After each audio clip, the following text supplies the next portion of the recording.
బీజేపీపై CPI జాతీయ కార్యదర్శి నారాయణ మరోసారి విమర్శలు గుప్పించారు. ఏపీకి ప్రథమ శత్రువులు బీజేపీ ప్రధాని మోడీ, కేంద్ర హోంశాఖ మంత్రి అమిత్ షా అంటూ విమర్శించారు.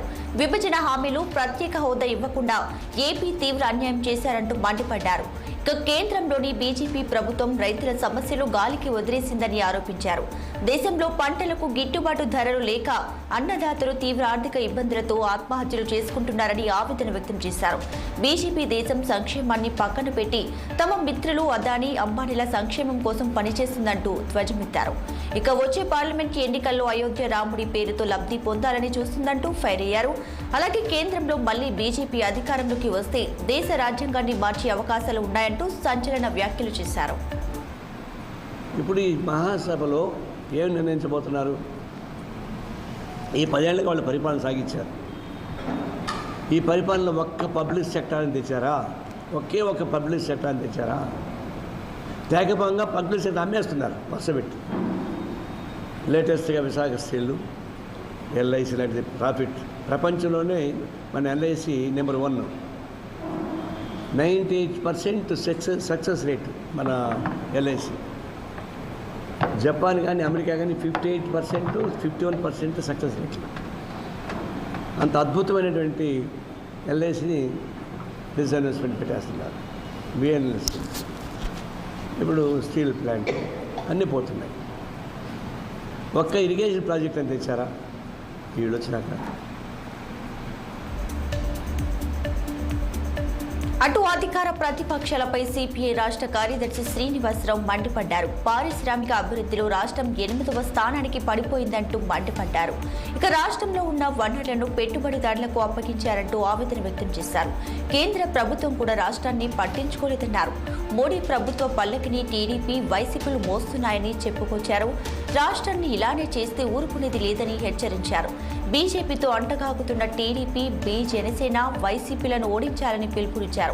బీజేపీ ఇతర లౌకిక పార్టీలతో కలిసి 20న రాష్ట్ర స్థాయి సదస్సు నిర్వహిస్తున్నామని వెల్లడించారు. అసమానతలు లేని అభివృద్ధి కోసం ప్రజా ప్రణాళికను తయారు చేసి మా పార్టీ ప్రజల ముందు పెట్టింది. ఈరోజు సంక్షేమ కార్యక్రమాలతో డబ్బు బదిలీ చేసి అభివృద్ధి సాధిస్తామని ఒక పార్టీ అంటుంటే, విదేశీ పెట్టుబడిదారులను పిలిచి రైతుల భూములన్నీ వాళ్ళకి అప్పచెప్పేసి అభివృద్ధి వస్తుందని ఇంకొక పార్టీ చెబుతుంది. 2 ప్రయోగాలు విఫలమైపోయినాయి. ప్రపంచవ్యాప్తంగా ఈరోజు అమెరికా, జపాను, యునైటెడ్ కింగ్డమ్ లాంటి దేశాలే సంక్షోభంలో పడిపోయి అభివృద్ధి లేకుండా పోయింది. అందుకని అభివృద్ధి సాధించాలంటే ప్రజలకు ఉపాధి కావాలి, వాళ్ళకి చదువు కావాలి, వ్యవసాయం చేసే వాళ్ళకి భూమి కావాలి, పరిశ్రమలు పెడితే అభివృద్ధి జరుగుతుంది. మన రాష్ట్రం ఈ పెట్టుబడులను ప్రోత్సహించడంలో నంబర్ 1 స్థానంలో ఉంది. కోరుకొండలోని శ్రీ రంగనాథ స్వామి వారి ఆలయ జీర్ణోద్ధరణ కార్యక్రమంలో చిన్నజీయర్ స్వామి పాల్గొన్నారు. కార్యక్రమంలో ఎమ్మెల్యే జక్కంపూడి రాజా, మంత్రి చెల్లుపోయిన వేణుగోపాలకృష్ణ హాజరయ్యారు. ఇక ఈ కార్యక్రమంలో కళాపకర్షణ, బాలాలయ మహాసంప్రోక్షణ ప్రతిష్ఠ కార్యక్రమాన్ని చిన్నజీయర్ స్వామి నిర్వహించారు. అనంతరం ఆయన మాట్లాడుతూ దైవ కార్యాలయాలపై శ్రద్ధ, ఆసక్తి కలిగిన సంస్కారవంతమైన జక్కంపూడి కుటుంబం ఆహ్వానించిన వెంటనే కోరుకొండ రావాలనిపించిందని చిన్నజీయర్ తెలియజేశారు. శ్రీ రంగనాథ స్వామి ఆలయ నిర్మాణం సంప్రదాయ రీతిలో జరగాలి. ఆలయ నిర్మాణంలో గ్రామ ప్రజలందరూ పాలు పంచుకోవాలన్నారు.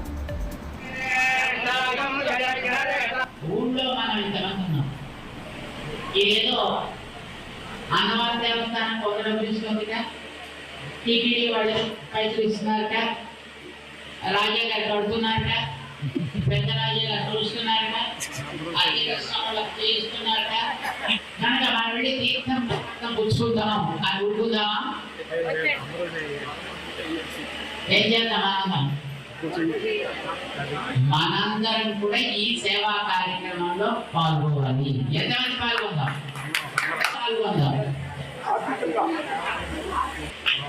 మన శక్తిని అనుసరించి మన స్వామికి జరిగే సేవా కార్యక్రమంలో మనందరం కూడా పాల్గొవాలి.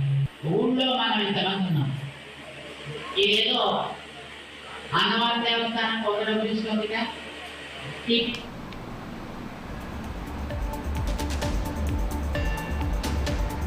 2024లో రెండు సిద్ధాంతాల మధ్య యుద్ధం జరగబోతుందంటూ సీఎం జగన్ అన్నారు. ఈ యుద్ధం పెద్దలు పెత్తందారులకు మధ్య జరగబోతుందంటూ పేర్కొన్నారు. ఇక ఈ యుద్ధంలో పాల్గొనడానికి మీరంతా సిద్ధమేనా అంటూ ప్రశ్నించారు. 14 సంవత్సరాలు సీఎంగా చేసినటువంటి చంద్రబాబు రైతులకు పనికొచ్చే ఒక్క పనినా చేశారా అని నిలదీశారు. చంద్రబాబు పేరు చెబితే గుర్తుకొచ్చే ఒక్క పథకమైనా ఉందా అని అన్నారు. ఇక చంద్రబాబు పేరు చెబితే అవ్వతాతలకు గుర్తుకొచ్చే పథకం ఒక్కటైనా ఉందా అంటూ ప్రశ్నించారు. చంద్రబాబు సామాజిక వర్గాలను మోసం చేశారంటూ ఆరోపించారు. ఇక గతంలో చంద్రబాబు ఇచ్చినటువంటి మేనిఫెస్టోలో 10% అమలు చేశారని ప్రశ్నించారు. ప్రతి విద్యార్థి ఇంగ్లీష్ మాట్లాడేలా విద్యను అందిస్తున్నామని, ప్రతి ఒక్కరూ 100 మందికి ప్రభుత్వం తీసుకొచ్చిన మార్పులను చెప్పాలన్నారు. ప్రతి పేద కుటుంబానికి, ప్రతి రైతన్నకు, ప్రతి అక్క చెల్లెమ్మకు, ప్రతి విద్యార్థికి, ప్రతి అవ్వాతాతకు, ప్రతి సామాజిక వర్గానికి ఎంతటి అవసరమో మన పాలన ప్రజలందరికీ వివరించే బాధ్యతను మనమంతా కూడా తీసుకోవాలి. ఇంతకు ముందే నేను చెప్పాను, ఈ 57 నెలల్లో కని విని ఎరగని విధంగా విప్లవాత్మక మార్పులు తీసుకొచ్చాం. ప్రతి అక్క చెల్లెమ్మ హృదయాన్ని తట్టాం, ప్రతి రైతన్న మనసులో నిలిచాం, ప్రతి అవ్వాతాత చిక్కటి చిరునవ్వుల్లో నిలిచాం, చదువుకుంటున్న ప్రతి పిల్లాడి మనసులో గుండెలో కూడా నిలిచాం. ఫార్మసిటీపై తెలంగాణ సీఎం రేవంత్ రెడ్డి కీలక వ్యాఖ్యలు చేశారు. అంతర్జాతీయ ఎయిర్పోర్ట్ పక్కన ఫార్మసిటీలు కరెక్ట్ కాదన్నారు. తమ ప్రభుత్వం ఫార్మా విలేజ్లు ఏర్పాటు చేస్తుందని పునరుద్ఘాటించారు. ఇక తెలంగాణ అభివృద్ధికి మెగా మాస్టర్ ప్లాన్ సిద్ధం చేశామన్న ఆయన త్వరలోనే 2050 మెగా మాస్టర్ ప్లాన్ తీసుకురాబోతున్నట్లు సీఎం వెల్లడించారు. అలాగే ఔటర్ రింగ్ రోడ్డుకి సమీపంలోని 25,000 ఎకరాల్లో హెల్త్, స్పోర్ట్స్, కాలుష్య రహిత పరిశ్రమలతో ఒక సిటీని ఏర్పాటు చేయబోతున్నామన్నారు.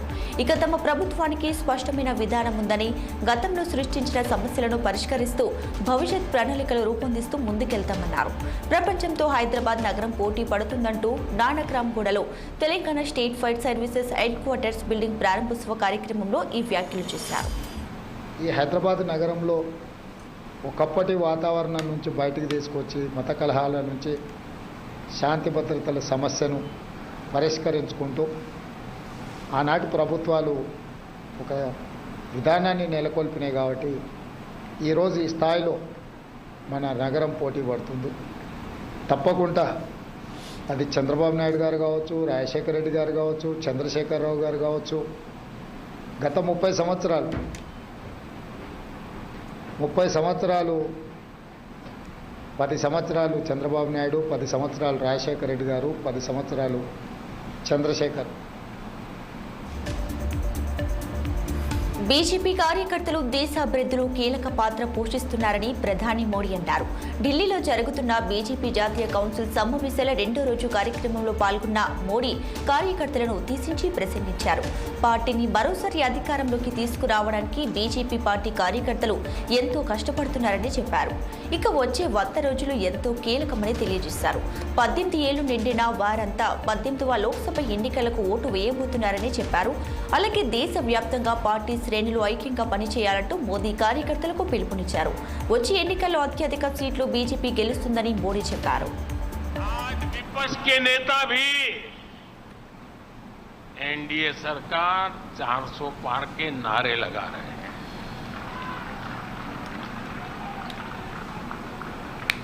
और एनडीए को 400 पार कराने के लिए भाजपा को 370 का माइलस्टोन पार करना ही होगा.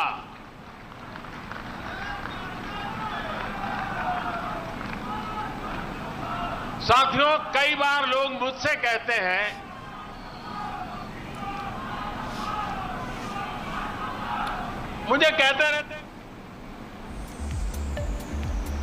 ప్రధాని మోడీ మరోసారి అధికారాన్ని నిలబెట్టుకుంటారనే అంశంలో దేశ ప్రజలకు ఎలాంటి అనుమానం లేదని కేంద్ర హోంమంత్రి అమిత్ షా అన్నారు. దేశంలో ఉగ్రవాదం, నక్సలిజం అంత్య దశకు చేరుకున్నాయని, వచ్చి మోడీ 3.0 ప్రభుత్వంలో అవి పూర్తిగా తుడిచిపెట్టుకుపోతాయని ధీమా వ్యక్తం చేశారు.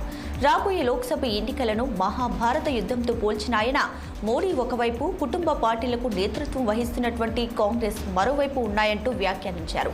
ఇక ఢిల్లీలోని భారత మండపంలో జరుగుతున్నటువంటి బీజేపీ జాతీయ మండలి సమావేశంలో ఆయన వ్యాఖ్యలు చేశారు. इस राष्ट्रीय अधिवेशन के अनेक निहितार्थ, ये राष्ट्रीय अधिवेशन प्रधानमंत्री जी मोदी जी के विकसित भारत के स्वप्न को आगे बढ़ाने का संकल्प लेकर हम सब यहां से देश भर में वापस जाएंगे. इस अधिवेशन के बाद 2047 का भारत कैसा होगा, इसका मोदी जी का संदेश लेकर हम हर कॉन्स्टिट्यूएंसी में जाएंगे. और कुछ ही दिनों में देश की जनता ये निर्णय करने वाली है कि आने वाले 5 साल इस देश के शासन की धुरा किस पार्टी के हाथ में होगी, किस व्यक्ति के हाथ में होगी, मगर पूरे देश में कहीं पर भी संशय नहीं है. తెలంగాణలో బీజేపీ పరిస్థితి మెరుగుపడిందని, వచ్చేసారి అధికారంలోకి వస్తుందంటూ ఆ పార్టీ జాతీయ అధ్యక్షుడు జేపీ నడ్డా ధీమా వ్యక్తం చేశారు. గతంలో అక్కడ ఎమ్మెల్యే ఒక్కరే ఉండేవారని, ఇప్పుడు ఆ సంఖ్య 8 మందికి చేరిందన్నారు. అలాగే 7.1% ఓట్లు 14% పెరిగినట్లు చెప్పుకొచ్చారు. వచ్చేసారి తెలంగాణను వదులుకునే ప్రసక్తి లేదన్న ఆయన, ఇప్పటి నుంచి అక్కడ ప్రభుత్వ ఏర్పాటు పనిలో ఉందామన్నారు. అలాగే పశ్చిమ బెంగాల్ అసెంబ్లీలో కమలం పార్టీ ఓట్లు 10%, 3 సీట్లు ఉండేవని, ఇప్పుడు 38.5% ఓట్లతో 77 సీట్లు గెలుచుకున్నామని పేర్కొన్నారు.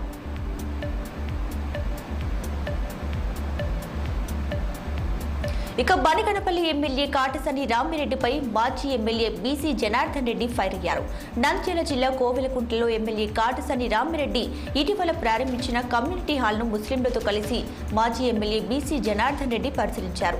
షాదీఖానా నిర్మిస్తానని చెప్పి కమ్యూనిటీ హాల్ నిర్మించడం దేనికి సంకేతమని బీసీ జనార్దన్ మండిపడ్డారు. ముస్లిం సోదరుల మనోభావాలను దెబ్బతీశారంటూ ముస్లిం సమాజాన్ని మోసం చేసిన కాటసాని రామిరెడ్డి క్షమాపణలు చెప్పాలంటూ డిమాండ్ చేశారు.